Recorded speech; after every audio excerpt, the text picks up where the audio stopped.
Bonjour, aujourd'hui nous recevons Jean-Louis Roumégas. Bonjour. Soyez le bienvenu. Merci. Nous recevons dans le cadre des entretiens de la Glorieuse que nous publions tous les mardis depuis 9 ans. Vous êtes un habitué, je crois. Un petit peu, quoi. 3-4 fois. Bon, alors vous occupez de la liste le Printemps républicain. Non. Le printemps Montpellier. Montpellier. Excusez-moi. Ça n'a rien à voir. C'était pour voir si vous suivez bien. Donc pour une ville vraiment écologique, sociale et démocratique. Alors expliquez-moi, la ville aujourd'hui, elle est ni écologiste, ni sociale, ni démocratique? Totalement, c'est exactement ça. Bon, démocratique, je suis d'accord avec vous, elle n'est pas démocratique. Elle Mais elle est quand même écologiste et sociale. Non. Un maire socialiste et qui met écologique, qui met l'écologie sur ses bulletins. Ah ben ça s'appelle faire de la communication ou ce qu'on appelle en bon français du greenwashing, c'est-à-dire qu'il prétend faire de l'écologie mais il n'en fait pas. Un seul exemple, le modèle urbain. Le modèle urbain, c'est-à-dire comment on pense la ville et la métropole. C'est le même modèle qui existe depuis 50 ans, qu'avait lancé Georges Frêche avec Raymond Dugrand, c'est-à-dire une ville qui va vers une mégapole, qui grossit au centre et qui va vers la mer. Eh bien, ce modèle que continue Michael Delafosse, d'abord, il n'a plus de sens. Aller vers la mer, quand la mer vient vers nous, ça n'a plus de sens.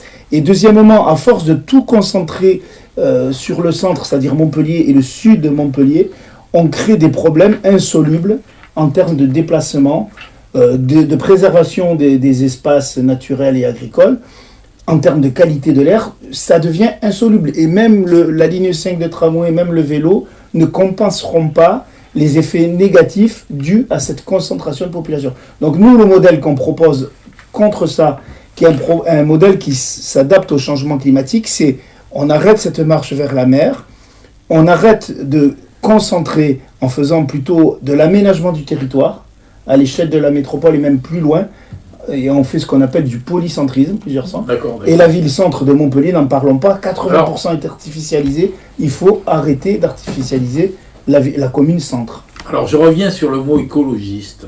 C'est un mot qui vous tient à cœur. Ça fait 30 ans que je suis engagé dans l'écologie. Donc l'écologie, c'est aussi, Michael Delafosse. Comment vous expliquez qu'avec une liste écologique, il ait bétonné cette esplanade, il a bétonné la place Max Rouquette, il n'y a presque aucun arbre. Et la place de la préfecture, où sont les arbres, monsieur Roumégas? C'est ça, exactement ça. Où sont les arbres? Je suis bien d'accord.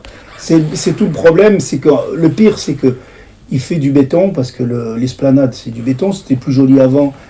Avant, il y avait des fleurs. Avec des graminées, en plus, c'était assez réussi. Il y avait vraiment des graminées, un aspect sauvage qui était très sympa. Il a remplacé ça par du pavé, du béton, avec des jets d'eau. Et le pire, c'est qu'il fait des tracts en présentant ces fontaines comme la lutte contre le réchauffement climatique. Mais c'est un peu se moquer du monde, parce que à moins que tout le Montpellierin il se groupait là sous les jets d'eau quand il fait la canicule, je ne vois pas en quoi on lutte contre le réchauffement climatique. C'est de la foutaise. Lutter contre le réchauffement climatique, ça serait végétaliser l'ensemble de la ville, végétaliser les cours d'école, rénover les passoires thermiques. Vous savez qu'il y a 85 000 passoires thermiques dans la métropole, qui bientôt ne seront même plus propres à être louées, parce qu'elles sont en catégorie F et G, c'est-à-dire très mauvaise performance thermique. Et dedans, il fait 40 degrés. Donc, si on veut vraiment lutter contre le réchauffement climatique, c'est à ça qu'il faut s'attaquer, c'est pas en faisant des jets d'eau.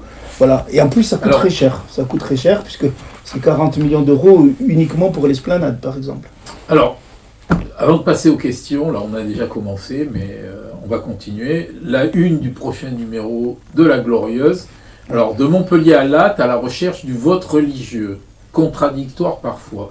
Delafosse veut un minaret à la Paillade et Bouguim un clocher à Latte.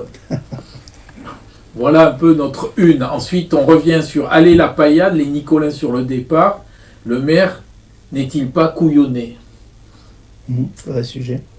Altrad Sorel, le pacte de la Jalade. Vous en avez entendu parler de ce pacte?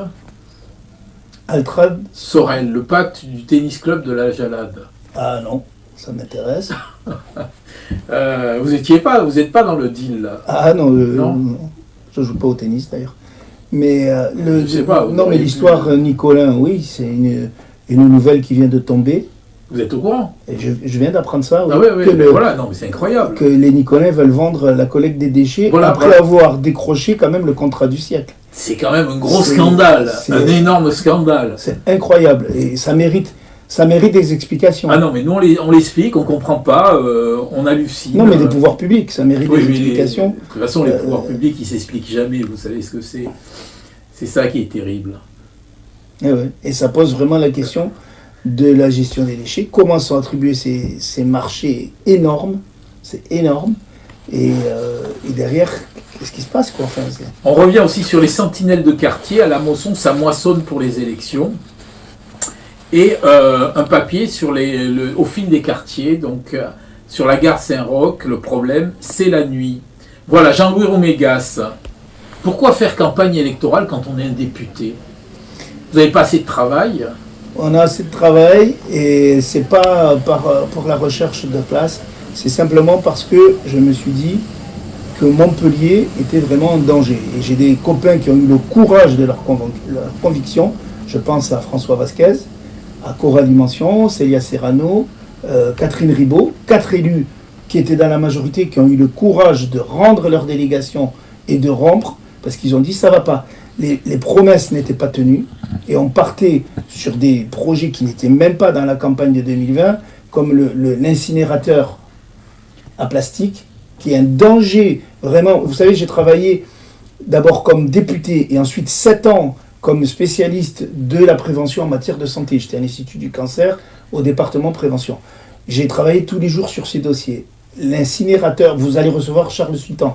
Il a travaillé sur l'effet des incinérateurs sur la santé humaine. Ouais. C'est un poison qui va être distillé, dont on verra les résultats dans 10 ans, dans 20 ans, petit à petit, avec des cancers qui vont augmenter, des malformations génitales chez l'enfant. C'est incroyable de faire ça en ville. Alors, Bon. Et donc, quand j'ai vu ça, puis le modèle urbain dont je vous ai parlé, où on va dans le mur, on va faire une autoroute avec le COM, une autoroute en pleine métropole. En fait, le modèle n'est pas écologiste, mais tout le monde veut faire de la communication sur Alors, l'écologie. comment se fait-il? Et moi, je ne pouvais pas faire autre chose que de venir me battre pour ces convictions. Pourquoi vous n'avez pas réussi? Vous en avez récupéré la moitié, on va dire, de l'équipe ELV, les Verts, au conseil municipal, et l'autre partie est restée. Pourquoi vous n'êtes pas allé les chercher Écoutez, avec le couteau entre les dents? Bon, parce que certains étaient plus socialistes qu'écologistes. Ils étaient venus chez les Verts en mission commandée. Ils sont retournés avec le PS, grand bien leur face. Il y en a quelques-uns qui sont partis aussi chez les Insoumis, qui étaient venus avec pour mission de tirer. Et puis ceux qui sont restés, c'est ceux qui croient vraiment à l'écologie de conviction, qui se bat pour l'écologie et pas ni pour la FI, ni pour le Parti Socialiste. Alors comment vous expliquez que les Verts à Montpellier, et c'est pas le cas ailleurs en France, ils ne soient pas plus suivis? Plus suivi, mais je pense que l'écologie est un thème de campagne très important. Non, mais chez les Verts, que ça mobilise. Mais c'est ce que je vous dis. C'est éclaté. C'est qu'il y en a qui ont cru qu'il fallait aller chez les Verts pour les tirer d'un côté ou de l'autre. C'est une vieille histoire. Ça, c'est les magouilles du Parti Socialiste local, vous le savez bien. Le Parti Socialiste a des spécialistes pour essayer plutôt que faire campagne sur le fond, ils préfèrent aller semer la zizanie chez des partenaires éventuels. Voilà. Le problème, c'est que ces gens n'ont aucune parole, ne respectent jamais les accords passés. Ils méprisent leurs partenaires. Une fois qu'ils sont élus, ils décident tout seuls. C'est ce qui s'est passé sur les déchets. Et bravo à François Vasquez d'avoir claqué la porte et dit c'est pas possible. Parce que c'est ça le problème du Parti Socialiste ici, c'est qu'à la fin, ils ne savent pas passer des accords et les respecter. Ils trahissent le discours sur lequel ils se font élire. Ils se sont battus sur l'écologie. Et encore aujourd'hui, il fait campagne en disant écologiste et gauche réunis fièrement. Mais quelle fierté il y a à faire un incinérateur quand on est écologiste, à bétonner comme il le fait. Enfin, moi j'appelle ça du greenwashing. Je suis désolé. Je ne dis pas que rien n'a été fait en matière d'écologie, mais de là à dire qu'on est passé à une mairie qui a des convictions écologistes, non. Le modèle n'est pas écologiste. Et moi, écoutez, je suis député écologie, ça fait 30 ans que je me bats pour l'écologie. Je ne peux pas laisser faire ça sans tirer la sonnette d'alarme. Et après, c'est aux électeurs d'écouter et de comparer les programmes. J'espère qu'on va être entendu, parce que on se bat. Monsieur le député, à Nîmes, il y a 3 listes. Une liste communiste, 2 listes de droite. Le sujet principal, c'est les 50 degrés qu'il y a eu cet été à Nîmes.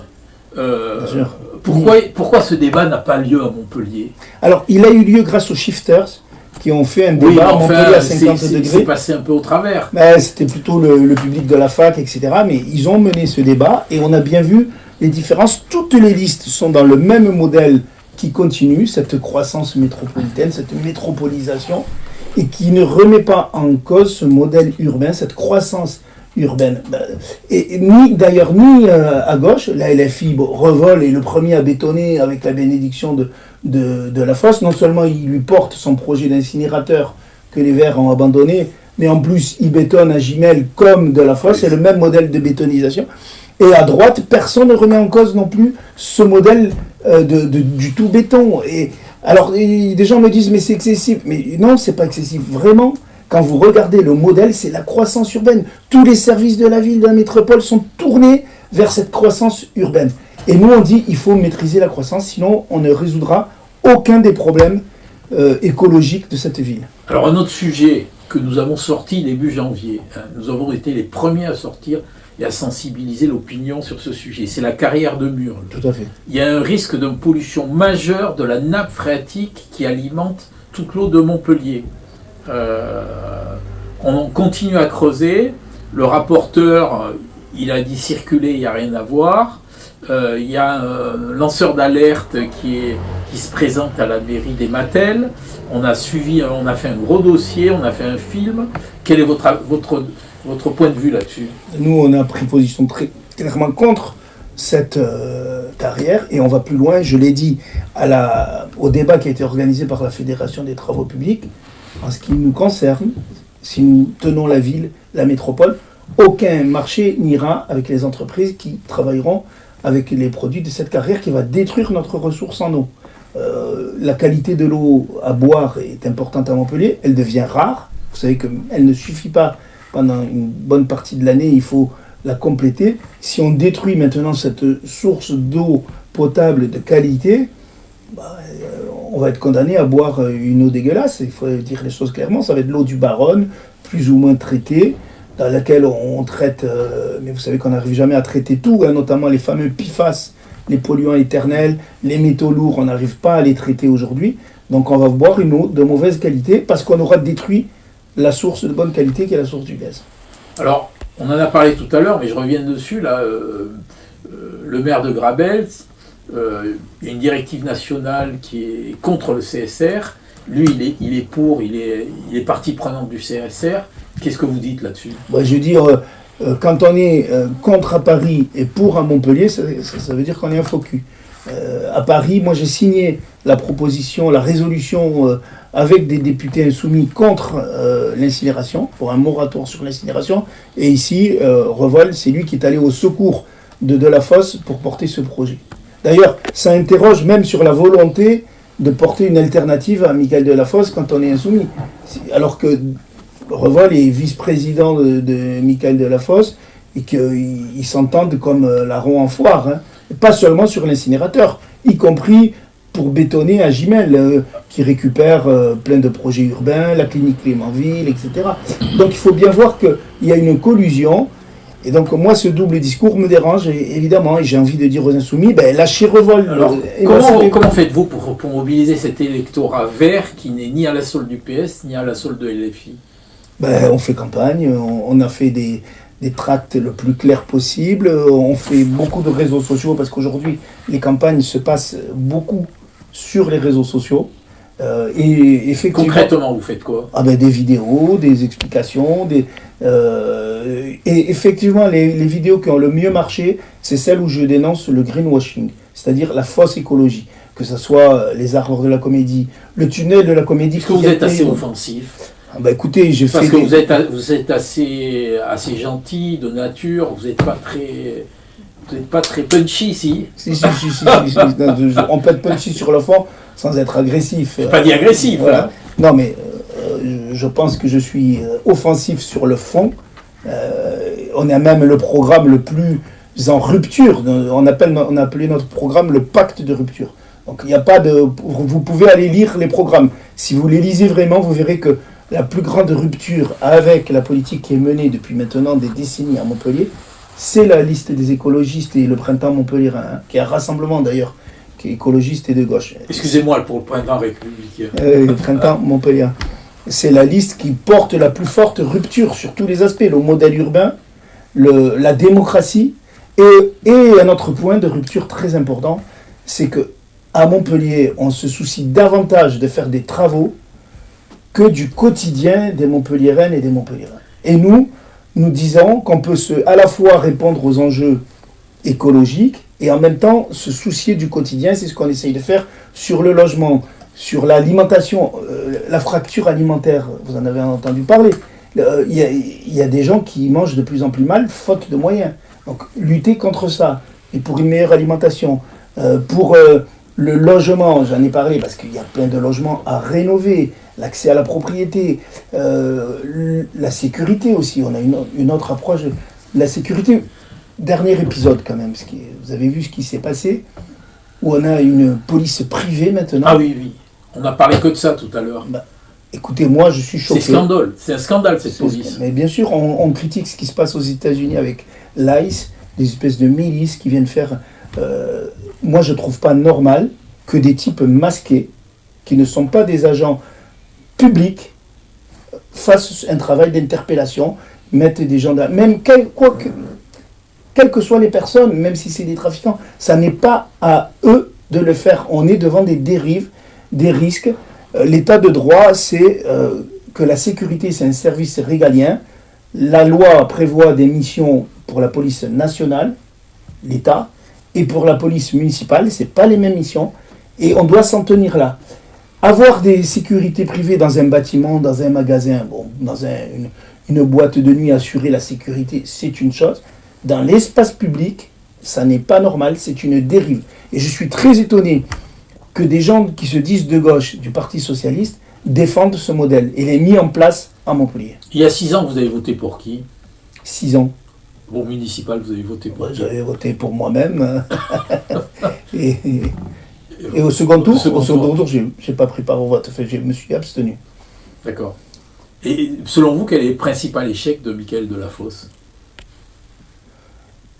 Hors du volet écologique, bien sûr.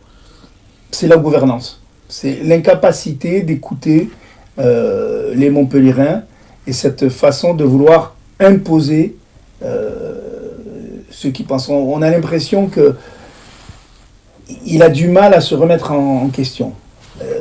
Regardez l'histoire des 4 boulevards. C'est quand même bientôt 4 ans que les gens manifestent. Ça fait pas 4 ans, ça fait 6 ans. Non, mais ils ont les manifestations, les mobilisations fortes. Les gens, toutes les semaines, on dit c'est pas possible, c'est évident que c'est incompréhensible ce qu'il a fait. Et il est, je sais pas, un Georges Frêche à l'époque, c'était une grande gueule, mais quand il se rendait compte qu'il s'était trompé, il était capable de changer de position. Là, on dirait que Mickaël Delafosse ne peut pas supporter de se remettre en question, comme si ça le fragilisait. Et ça, c'est grave. Enfin, moi, je pense qu'un maire, il doit écouter quand même s'il a des convictions, il doit écouter. Et quand il y a des problèmes évidents, il faut savoir répondre aux attentes des citoyens. C'est votre combienième campagne? Municipale ou... Non, en général. Oh là, moins de 10, non? Non, peut-être pas 10, 7-8. 7-8. Et comment vous qualifiez cette campagne? C'est une campagne étrange parce qu'on a eu l'impression que pendant des semaines, le débat n'accrochait pas. Que en fait, les gens ne rentraient pas dans le débat et qu'ils s'étaient préoccupés par autre chose. Il n'y a que ces derniers jours que les gens commencent à lire vraiment les programmes et à s'intéresser. Pendant longtemps, les gens ne savaient même pas quelle liste il y avait. Donc ça va être, à mon avis, une campagne qui va se nouer là, maintenant, dans ces 2 dernières semaines. Ouais. Alors, le jour où vous avez déposé votre liste, la Nordine Maktoubi, que nous avons un peu chatouillé, légèrement. Oui, j'ai vu. votre porte-parole se met en retrait, là. Ça fait pas un peu amateur? Il fait de nécessité vertu, parce qu'en fait, comme je lui ai dit, Nécessité oui, parce qu'en fait, il ne pouvait pas se présenter. Ah oui. Il devait être sur la liste, mais la préfecture a changé. Les règles ont été changées, et en fait, vous ne pouvez pas être agent municipal et candidat. Il faut s'être mis en situation d'éligibilité, puisque c'est une inéligibilité. Il faut le faire avant le premier tour. Alors qu'avant... Il y a beaucoup d'agents municipaux qui sont sur des listes de la métropole, Oui, mais dans les ils ne villages. peuvent pas être candidats de la commune dont ils sont agents. Ah, d'accord. Voilà. Parce que, bon, à Castelnau, à Montferrier, Et la il y en a plein d'agents municipaux. Ça a été modifié par la loi et c'est applicable en 2026 pour la première fois. Comment vous voyez là, tous ces agents municipaux qui sont lancés sur des communes? Moi, je trouve ça normal. Quand on est agent municipal, on travaille les politiques publiques, on peut avoir envie de passer de l'autre côté et d'être acteur aussi politique. Ça me choque pas. Les agents municipaux, vous savez, ils ont une conscience politique en général. Hein. Et d'ailleurs, il faut reconnaître leur rôle de service public local. Est-ce qu'il n'y a pas un embouteillage de candidats à gauche? À Montpellier? Oui.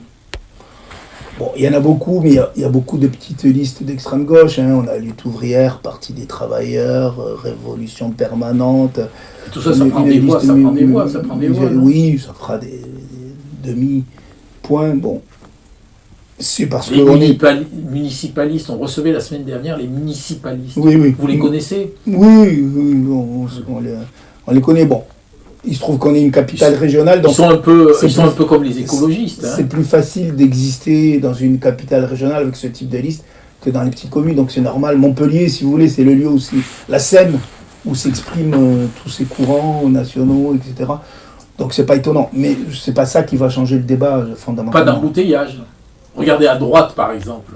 À droite, il y a moins de listes. Il y a deux listes d'extrême droite quand même. Jamais et Sagalos. Il y a une liste de droite macroniste Altrad, qui d'ailleurs n'est pas très claire sur le plan idéologique. Enfin, lui il dit qu'il est capable de balayer les LFI au Rassemblement National. Oui, ça ne vous a pas échappé. Je trouve ça plutôt inquiétant. Hein, qu'il puisse aller comme ça d'un extrême à l'autre. C'est une ouverture. Oui. À ce niveau-là, c'est plus de l'ouverture, c'est l'absence de ligne politique. Enfin bon, c'est l'aventurisme politique. Et vous avez ensuite Perrin qui est plutôt à droite classique, on va dire. Donc c'est pas mal à droite quand même. Ça fait 4 listes sur 13. Hein. Et Sorel, on ne sait pas où il est. Il dit vers gauche, citoyen. Il ratisse là, lui aussi. Il est comme Altrad, il ratisse de la droite, la gauche. On verra ce qu'il ratisse. Non, mais... C'est plutôt du centre, en fait. Ils sont plutôt du centre, ces deux-là. Oui. Avec une absence de colonne vertébrale, je trouve, pour le milliardaire Altrad. Est-ce que c'est important, la colonne vertébrale? Quand même, on est dans une ville où il y a une conscience politique. Bon, je trouve difficile de se présenter à Montpellier et d'aller en jet privé à Paris pour faire son business. Ou de dire je suis milliardaire mais je ne paye pas d'impôts. Alors qu'on vient d'avoir le débat sur les holdings familiales il a dit qu'il était milliardaire et qu'il ne payait pas d'impôts. Oui, tout le monde sait qu'il est milliardaire, il avait expliqué qu'il ne payait pas d'impôts. Je ne pense pas que ce soit ça qu'attend de Montpellier. Alors, qu'est-ce que vous avez appris du monde politique que vous ne connaissiez pas avant dans cette course à la Maison Bleue? Bon, pas grand-chose de nouveau. Non, pas grand-chose. La plupart j'avais déjà découvert beaucoup de choses. Vous n'avez plus rien à découvrir. Non, c'est pas ça, mais... Quelques trahisons? Est-ce que vous avez eu quelques trahisons? Non, les trahisons, ça, oui, que les trahisons sont partout, ça c'est vrai. Que les gens... que le parti socialiste de Delafosse est le spécialiste du débauchage individuel et de l'achat de conscience, ça on le savait déjà. Bon, ils font que ça. Encore une fois, ils préfèrent se battre de cette façon-là plutôt que sur le débat d'idées, c'est dommage. Oui, on a appris que la trahison était facile et que heureusement qu'il y en a quelques-uns qui tiennent qui se battent pour des convictions et des idées. Je pense que c'est la liste qu'on porte, elle représente ça. Alors, et qu'est-ce que vous pensez de la déclaration de Moed Altrad, publiée dans La Glorieuse la semaine dernière, sur la prétendue indépendance d'une partie de la presse locale sous perfusion financière de la ville et de la métropole? De façon globale, je crois que c'est une réalité que la presse régionale est très dépendante des pouvoirs locaux. D'abord parce que, déjà par son propriétaire, M. Bailey, qui n'est pas connu pour être spécialement un défenseur d'un pluralisme et d'une indépendance, qui est bon. Déjà, et puis il y a une indépendance organique qui est que la presse est en difficulté régionale et qu'elle dépend aussi des annonces légales, des publicités, et que même si les journalistes essayent de faire leur travail, moi je pense que ce n'est pas les journalistes qu'il faut remettre en cause, mais il y a un système économique qui pèse sur cette presse. Et d'ailleurs, je pense que c'est un vrai problème démocratique parce qu'il y a la presse régionale qui est déjà mal en point et qui est plutôt dans la dépendance, mais il y a aussi les médias nationaux de plus en plus qui appartiennent à des milliardaires. Et je crois que si on n'y fait pas attention, le pluralisme, l'indépendance de la presse, les valeurs même du journalisme sont en danger nationalement. Et donc c'est un sujet démocratique grave. À l'heure où les réseaux sociaux et les grands opérateurs aussi des réseaux sociaux sont capables de manipuler l'opinion, avec les GAFA, ce qu'on appelle les GAFA, si vous ne vous assurez pas qu'il y a une profession de journaliste capable d'investigation, capable d'indépendance et de rétablir des vérités, même ne serait-ce que de démonter les fake news, c'est un problème pour la démocratie. Donc moi, à l'Assemblée nationale, je défends un service public, je défends l'indépendance de la presse, et donc des moyens financiers qui ne dépendent pas du pouvoir pour assurer l'existence de médias indépendants. Qu'est-ce qu'on peut vous souhaiter pour le 15 mars? D'être entendu par les électeurs qui lisent vraiment les programmes et qui jugent en conscience, qui sortent de la simple communication. Et ce qu'on espère le 15 mars, c'est d'être suffisamment bien placé pour, peut-être avec d'autres, construire une alternative à Montpellier, au système en place, qui pour moi n'est pas satisfaisant. Et si vous n'êtes pas entendu? C'est les électeurs qui décident, c'est la démocratie. Vous rejoignez Delafosse? Ah, sûrement pas, non. Vous savez, on ne se bat pour des idées, des convictions. Les convictions qu'on a posées, ça m'étonnerait qu'ils soient capables de revenir sur le projet de CSR, sur le modèle urbain, etc. Donc, c'est tellement... Vous rejoignez donc LFI? Mais LFI, je vous ai dit, c'est la même problématique. On attend qu'il soit clair sur ces questions-là. Et si c'est Rémi Gaillard qui est en tête? Rémi Gaillard, que nous recevions la semaine dernière, il nous a parlé de son programme écologique. Oui. Voilà. Et il m'a dit qu'il était très proche de M. Vasquez. Ah ben d'accord, mais écoutez, bon, le problème de Rémi Gaillard, c'est que c'est plus un amuseur que quelqu'un qui veut vraiment construire, qui est parfois dans l'outrance d'ailleurs. Moi je crois que si on veut vraiment créer une alternative, il faut voter pour des listes qui se battent bien sûr, mais qui portent aussi un projet alternatif. On ne peut pas juste être contre. C'est bien. Il n'est pas contre, il a des programmes. Oui, mais il est surtout, on entend que son programme, c'est faire tomber de la fosse. D'accord, mais pour faire quoi? Et c'est là que nous, on propose vraiment une alternative sur le fond. Et c'est ça aussi qu'il faut construire. On n'est pas juste là pour détruire, dire tous pourris, etc. Il faut vraiment porter. Il y a des gens de conviction. Dans le printemps montpelliérain, il y a vraiment des gens de conviction qui ne se battent pas pour des places, qui se battent vraiment pour changer cette ville. Et moi, je dis simplement aux électeurs, donnez du poids à ça, à ces idées-là. Et puis après, vous verrez bien au second tour qui est en mesure de gagner. Mais jouons d'abord le premier tour. On vous a entendu. Je vous remercie. Merci à vous. Merci à vous. Merci.